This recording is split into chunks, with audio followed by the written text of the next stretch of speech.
దయ్యంగాడు బాగా ఉపయోగించుకునే అవయవం ఏంటన్నమాట చెప్పండి? నాలుక. సువార్తకి దేవుడు ఉపయోగించుకునేది ఏంటి చెప్పండి? నాలుక. ఇప్పుడు మళ్ళీ రివర్స్, సాతానుగాడు గాసిప్ చెప్పడానికి కూడా ఉపయోగించుకునేది ఏంటి చెప్పండి?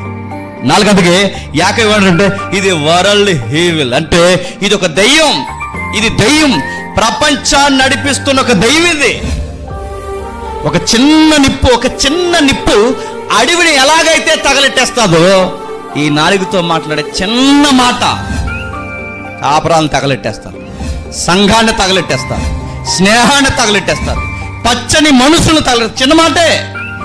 ఒక చిన్న నిప్పు పచ్చని అడవిని ఎలా తగలెడుతుందో, నీ మాటలే కదా ఈరోజు ఇంత విడిపోవడానికి కారణం కాదా? ఇంత ఏడవడానికి కారణం కాదా? బైబిల్ అంటుంది నీ మాట జాగ్రత్త, నీ మాట జాగ్రత్త. అడవికి నిప్పు ఎంత ప్రమాదమో, సమాజానికి నీ నాలుక, నీ మాట కూడా చెప్పండి అంత ప్రమాదం. నువ్వు మార్చుకోకపోతే చాలా ప్రమాదం, నువ్వు మార్చుకోకపోతే ప్రమాదం. ఎంత ప్రమాదం అంటే అది ఇతరులను తగలెట్టడమే కాదు చెప్పండి, నరకంలో నిన్ను కూడా తగలెట్టేస్తుంది.